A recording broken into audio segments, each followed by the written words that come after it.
नमस्कार, प्रदेश के number 1 news channel news 18 Rajasthan पर आप सभी का स्वागत। मैं हूं आपके साथ हेमंत कुमार। चलिए खबरों की शुरुआत करेंगे इस वक्त की सबसे बड़ी खबर के साथ। दिल्ली से इस वक्त की बड़ी खबर मिल रही है, जहां पर अमित शाह और ओम माथुर की मुलाकात हुई है।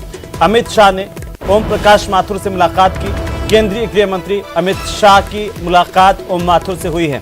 दोनों नेताओं की मुलाकात को लेकर के कई तरह की सियासी चर्चाएं हैं। वरिष्ठ नेता ओम माथुर से मिले हैं। अमित शाह ओम माथुर के आवास पर दोनों की मुलाकात हुई है। कई मुद्दों को लेकर करीब 1.5 घंटे तक दोनों के बीच में चर्चा हुई। दिल्ली से संवाददाता लखवीर सिंह फोन लाइन पर। लखवीर, क्या जानकारी? जी बिल्कुल हेमंत, काफी महत्वपूर्ण मुलाकात आज केंद्रीय गृह मंत्री अमित शाह और ओम प्रकाश माथुर की दिल्ली में हुई है। करीब 1.5 घंटे की ये मुलाकात है। इस मुलाकात के दौरान न केवल राजस्थान बल्कि देश के राजनीतिक मुद्दों पर दोनों की चर्चा हुई है।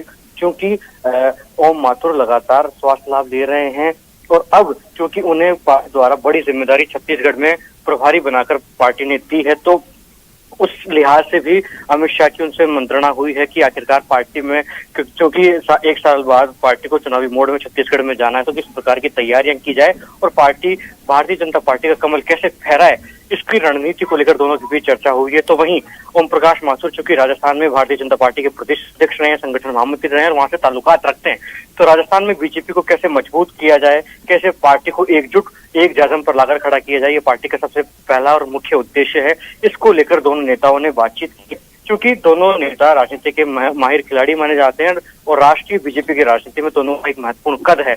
ऐसे में दोनों का आज एक साथ बैठना, 1.5 घंटे की मुलाकात होने के बाद राजनीतिक गलियारों में काफी चर्चाएं हैं कि आखिरकार इस मुलाकात के बाद राजस्थान सहित देश की बीजेपी की राजनीति में किस प्रकार की तस्वीरें निकलने को देखने को मिले। क्योंकि दिलचस्प इसलिए हो जाता है क्योंकि राजस्थान की बीजेपी की राजनीति में ओम माथुर का एक बड़ा कद है और पिछले कई समय से वो राजस्थान बीजेपी से काफी दूर चल रहे हैं, बीजेपी की सियासत से। ऐसे में स्वाभाविक है कि उनके अनुभव का लाभ पार्टी लेना चाहती है, क्योंकि राजस्थान में चुनावी मोड में भारतीय जनता पार्टी को जाना है और जिस प्रकार से सिर्फ टवल भारतीय जनता पार्टी राजस्थान इकाई में बनी हुई है, ऐसे में पार्टी को एकजुट कर चुनावी मैदान में उतारा जाए, ये पार्टी आलाकमान चाहता है। और स्वाभाविक है इसी वजह से आज केंद्रीय गृह मंत्री ने खुद ओम प्रकाश माथुर के आवास पर पहुंचकर करीब 1.5 घंटे की मंत्रणा की है।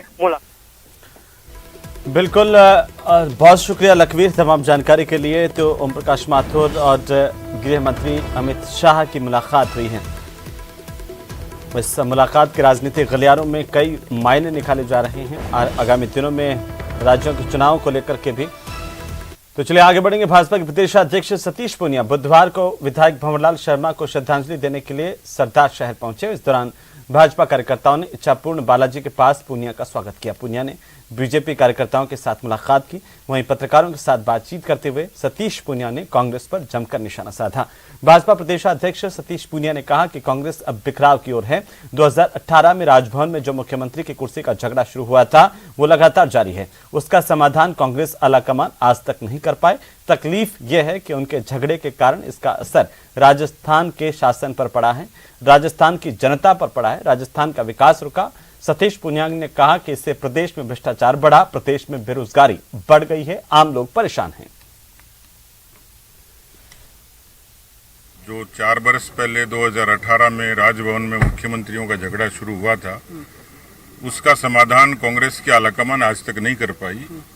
तकलीफ ये है कि उनके झगड़े का कारण राजस्थान के शासन पर पड़ा, राजस्थान की जनता पर पड़ा, विकास रुका, प्रदेश में भ्रष्टाचार बढ़ा, अपराध बढ़ गए, बेरोजगारी बढ़ गई। कुल मिलाकर इस पूरी अराजकता का दोषी कोई है तो कांग्रेस पार्टी है।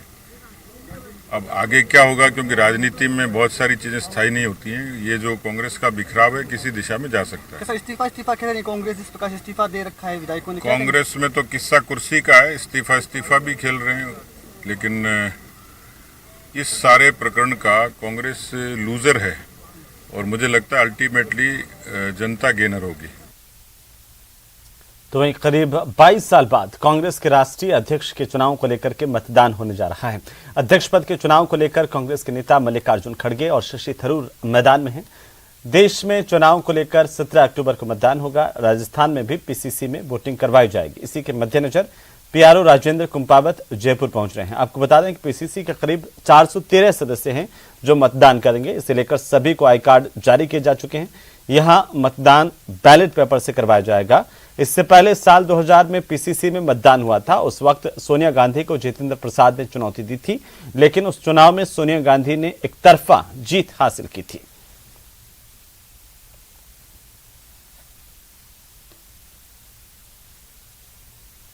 अखिल भारतीय कांग्रेस कमेटी के निर्देशानुसार इस बार राष्ट्रीय अध्यक्ष के लिए जो चुनाव होने जा रहे हैं उसकी जो पूर्व निर्धारित जो दिनांक है, अभी पूरी तरह से आधिकारिक रूप से अभी जो है वो लेटर या सूचना नहीं आई है, लेकिन 17 अक्टूबर को संभावित है कि राष्ट्रीय अध्यक्ष के चुनाव पूरे देश में हर स्टेट में होंगे।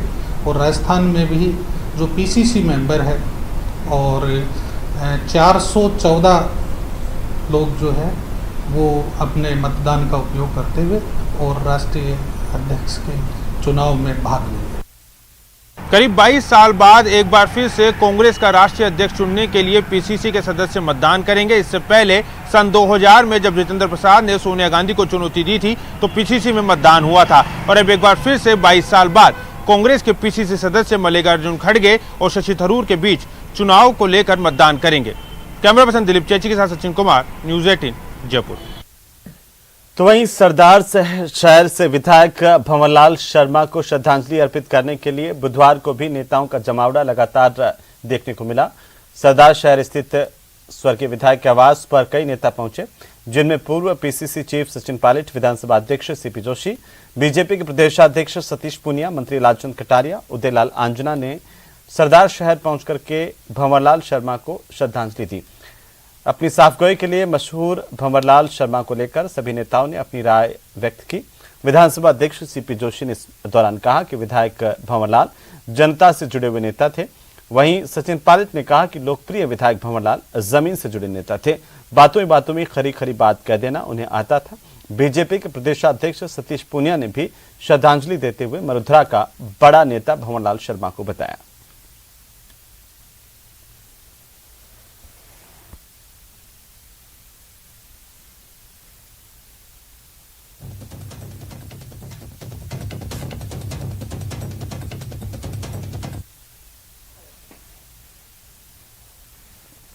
राजनीति में बिरले आदमी होते हैं जो पार्टी में भी सक्रिय होते हैं, समाज में भी सक्रिय होते हैं और पार्टी में भी अपनी लड़ाई को लड़ने में हरदम तैयार रहते हैं। ऐसे व्यक्तित्व आज हमारे बीच में नहीं है और उनकी कमी हरदम खलेगी। मैं भगवान से प्रार्थना करता हूँ कि उनकी आत्मा को शांति रखे। में कोई तीज त्योहार होता था, शादी ब्याह होता था तो पूरे क्षेत्र को न्योते थे वो, और हमेशा लाडू, मिठाई, खाना पीना, जितना एक तरह से खुले मन से काम करते थे, लोगों को साथ लेकर चलते थे। तो उसकी उनकी यादें हमेशा हमारे साथ रहेंगी। लंबा जीवन जिया उन्होंने। 60 बरस राजनीति के लगातार बिरले लोगों को हासिल होते हैं, लेकिन फिर भी वो हमारे बीच में असमय गए हैं। तो राजनीतिक तौर पर सरदार शहर को भी और राजस्थान को भी और केवल एक समाज को नहीं, समग्र समाज को, क्योंकि उनकी पैठ लगभग सब लोगों के बीच में थी। तो मैं उनको विनम्र श्रद्धांजलि देता हूं भारतीय जनता पार्टी परिवार की तरफ से। तो वहीं सोलर एनर्जी के क्षेत्र में राजस्थान एक और नई उड़ान भरने जा रहा है। सोलर एनर्जी के क्षेत्र में राजस्थान में 1190 मेगावाट की नई यूनिट लगने जा रही है। इसे लेकर राजधानी जयपुर के एक निजी होटल में कल मुख्यमंत्री अशोक गहलोत और केंद्रीय कोयला मंत्री प्रहलाद जोशी की मौजूदगी में एक एमओयू साइन होने जा रहा है। जानकारी के मुताबिक इस एमओयू में 1190 मेगावाट क्षमता की सोलर परियोजना स्थापित करने के लिए राजस्थान विद्युत उत्पादन निगम और कोल इंडिया लिमिटेड के बीच सहमति पत्र पर हस्ताक्षर किए जाएंगे।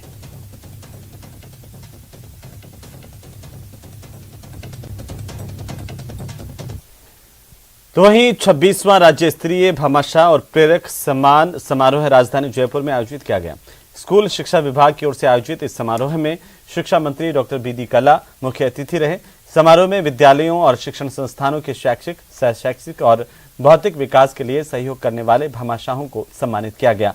कार्यक्रम में प्रदेश स्तर के 246 भामाशाहों का सम्मान किया गया, जिनमें 49 भामाशाहों को शिक्षा विभूषण और 197 भामाशाहों को शिक्षा भूषण सम्मान प्रदान किया गया। वहीं जिला स्तर पर 1400 भामाशाहों को सम्मानित किया गया। इस समारोह में राज्य स्तर पर 105 और जिला स्तर पर 270 प्रेरकों को भी सम्मानित किया गया। इन भामाशाहों से शिक्षा के क्षेत्र में विकास के लिए कुल 303 करोड़ रुपए की सहयोग राशि प्राप्त हुई है।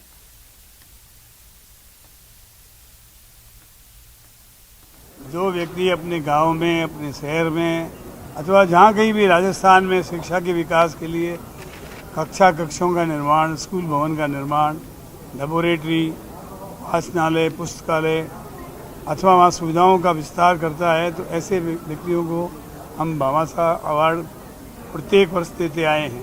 ये लगभग 750 करोड़ रुपए पिछले 22 सालों में इन भामाशाहों प्रेरकों के माध्यम से हुआ है, और जिसकी वजह से शिक्षा के स्तर को सुधारने का मौका मिला।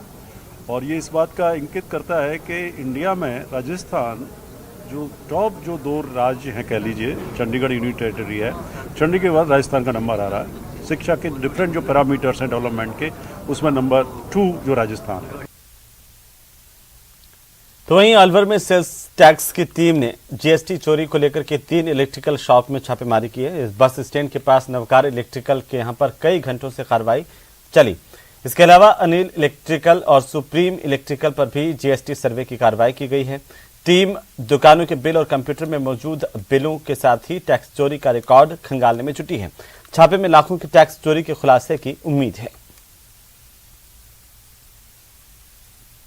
अलवर में आज 3 दुकानों पे जीएसटी की कार्रवाई चल रही है, और इस वक्त जो हम हैं आपको दिखाते हैं किस तरीके से जो जीएसटी की टीम है वो यहाँ नवकार इलेक्ट्रिक्स की जो टीम है इस पर सर्वे की जो कार्रवाई है वो की जा रही है। और इस सर्वे की कार्रवाई की जो जीएसटी की जो टीम है वो लगातार यहाँ सर्वे का काम है वो कर रही है। और किस तरीके से आप देख सकते हैं जो सर्वे की जो कार्रवाई है वो लगातार जारी है। और जीएसटी की टीम अलवर शहर में 3 जगह पर जो सर्वे की कार्रवाई है वो शुरू की गई है, और देर शाम तक जो रिकॉर्ड है वो देखा जाएगा। जो बिल बनाए गए हैं वो देखे जा रहे हैं, और उसके बाद पता चल पाएगा कि जो सर्वे का जो आकलन होगा कि कितने की जो टैक्स चोरी है वो की गई है। और उसके बाद जीएसटी की जो टीम है वो आधिकारिक तौर पर ये बता पाएगी कि कितने की जो टैक्स चोरी और टैक्स कलेक्शन जो हुआ है वो पाया गया है। फिलहाल जो कार्रवाई है वो करीब 3-4 घंटे से लगातार जो जारी है, और कार्रवाई के बाद जो जीएसटी के अधिकारी हैं वो आप देख सकते हैं किस तरीके से जो लगातार कार्रवाई को अंजाम दे रहे हैं। इसी तरीके से अलवर में कई अन्य जगहों पर कार्रवाई है वो लगातार जारी है। राजेंद्र शर्मा, अलवर।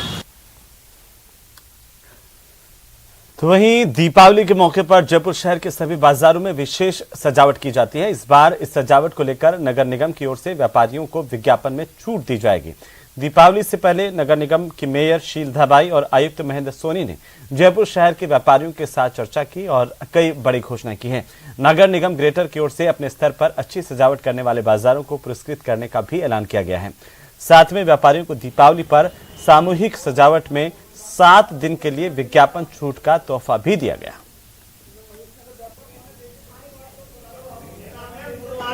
अमृत महोत्सव मन रहा है, इसको तहत ध्यान में रखते हुए ये व्यापारी भी चाहते हैं कि हम कुछ ऐसा करें, ऐसी लाइटिंग करें, ऐसी व्यवस्था हो, क्योंकि जो टूरिस्ट सुनकर ही आए कि जयपुर जाना चाहिए, हमें उत्सव कैसे मनाया जाता है, 75 साल के जश्न जयपुर की जनता गुलाबी नगरी कैसे मनाना चाहती है, तो ये लोग ज़्यादा से ज़्यादा आए, हमारा व्यापार बढ़े। अगर व्यापारियों की अच्छी कमाई होगी तो हमारा रेवेन्यू नगर निगम को आएगा, नगर निगम इसको प्रयोग में लेकर जनता के सामने लेकर आएगा। 1 वीक का ये इसमें छूट देते रहे, 1 वीक की, तो पास्ट के अनुरूप ये छूट दी जाएगी।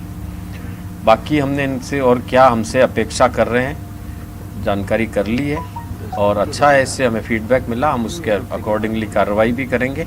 जयपुर में आने वाले टूरिस्ट के लिए एक अट्रैक्शन सफाई के रूप में भी नजर आए, उन सब के बारे में आज एक अच्छी मीटिंग हुई है। पूरे प्रत्येक दुकान पर डस्टबिन लगाए जाएंगे और एक नई शुरुआत जयपुर शहर के अंदर एमआई रोड से होने जा रही है दीपावली पर। आज धन्यवाद देना चाहूँगा मेयर साहब को, नगर निगम को। इन्होंने कहा कि बिल्कुल हर वर्ष की भांति इस वर्ष भी शुल्क नहीं लिया जाएगा।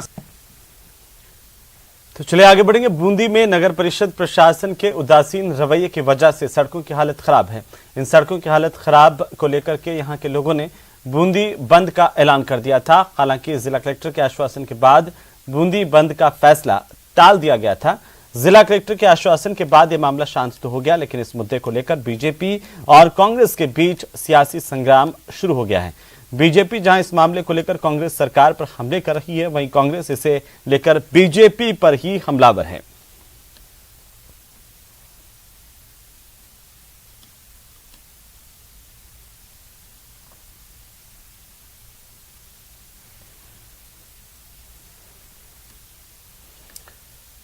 तो वहीं करवा चौथ का पर्व कल धूमधाम से मनाया जाएगा। पति पत्नी के मजबूत रिश्ते और प्यार का प्रतीक करवा चौथ, जिसे लेकर बाजारों में रौनक है। मेहंदी आर्टिस्ट के पास उमड़ी महिलाओं की भीड़ यहां पर मेहंदी लगवाती हुई दिखाई दी। हमारे संवाददाता महिमा जैन ने कुछ महिलाओं से बातचीत की है, आप भी देखिए।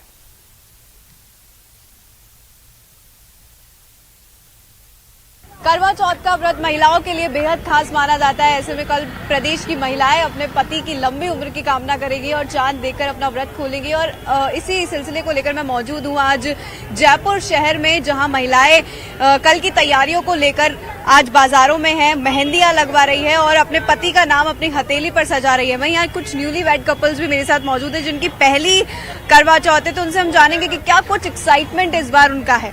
मैम, आपकी फर्स्ट करवा चौथ है, क्या कुछ स्पेशल तैयारियां आपने की? बहुत सारी स्पेशल तैयारियां की है कल के लिए, आज के लिए मेहंदी लगवाई है, पार्लर वालर गए हैं जी। और वहीं अपने पति का भी नाम आपने अपने हाथों पे लिखवाया है? देखो लिखवाया है जी। और कल कैसे आप व्रत रखने वाली है, कैसे पूरे दिन क्या रूटीन रहने वाला है? बिना पानी के व्रत, शाम को चांद देख के पति के साथ ही करवा चौथ का। और पति ने क्या कुछ स्पेशल आपके लिए किया है? पति को ही पता हो क्या स्पेशल कर रहे हैं। जी जी। वहीं देखिए और भी महिलाएं मेरे साथ मौजूद है, जिनसे हम बात करेंगे। मैम, कल करवा चौथ है, कैसे सेलिब्रेट करने जा रही है? आफ्टर 2 years ऑफ कोविड अब सब नॉर्मल हो चुका है, तो एक हैप्पीनेस अलग भी है।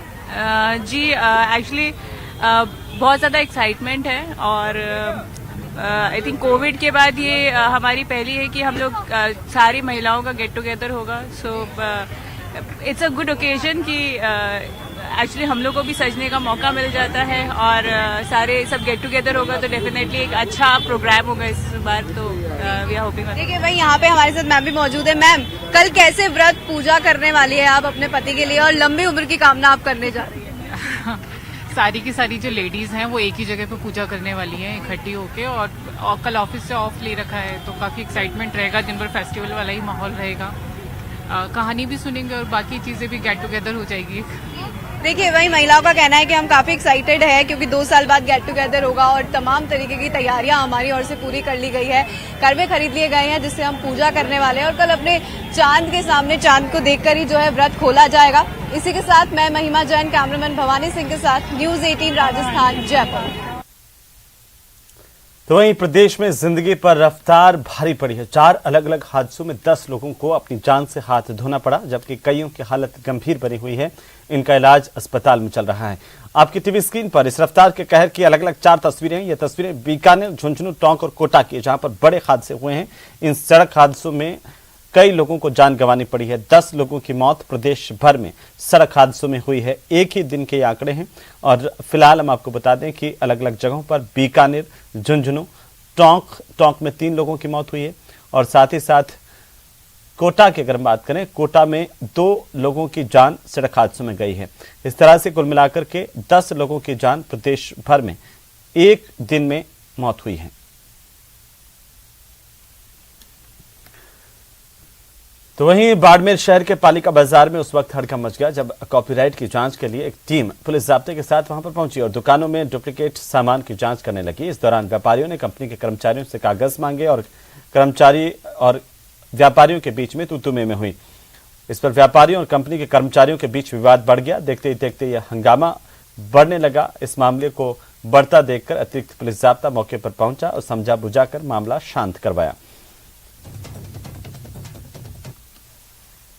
मैं तो कुछ पता ही नहीं चला, दबंगाई जैसे दबंग तरीके से आते हैं, इस तरीके से हमारे दुकान के अंदर घुसे। तो ये अपना पुलिस प्रशासन साथ में था, 2-4 लोग, तो हमने सोचा कुछ न कुछ तो मामला होगा, तब इसलिए आए। तो इन्होंने माल निकालना स्टार्ट किया, होगा जांच करते होंगे, फिर अपने तरीके से माल को फेंक रहे दुकान के अंदर, ऊपर पग भी दगा रहे, तोड़ रहे हैं भारी भारी सामान, कांच का सामान। फिर इन्होंने बोरा भरना स्टार्ट कर दिया। तो हमने पूछा आप बोरा किस लिए भरे, आप लिख के भरते जाओ ना। तो ये अपने तरीके से करे, तो हमने विरोध किया इसका। तो विरोध किया तो कोई बोलने वाला था, उसके पीछे मैडम भाग के थप्पड़ मार रही है। तो हमने कहा भाई थप्पड़ क्यों, आपको किसने अधिकार दिया? पुलिस प्रशासन साथ है, अगर हम गलत होते तो पुलिस प्रशासन हम बोल देते, आपको किसने अधिकार दिया? आप अपना काम करो। वो जो एसेसरीज वाली दुकान है उसके अंदर घुसती हैं और घुस के जो कवर पड़े थे जिन पे लोगो लगे हैं आईफोन वगैरह, ये तो वो निकालने लगे। बोला हम वहां से आए हैं, ये आप कॉपीराइट का मामला बनता है, ये बनता है। तो हमने विरोध इस चीज का किया कि वो जो चीज उठा रहे थे उसका कहीं पे वो डिस्क्रिप्शन दे नहीं रहे थे, ना तो लिख रहे थे, कर रहे थे, अपनी मर्जी से उठा रहे थे। तो हमने बोला कि मैम ऐसे नहीं हो सकता, पहले आप अपना नोटिस दिखाइए, आप क्यों आए हैं, किस लिए आए हैं, किसने भेजा है आपको।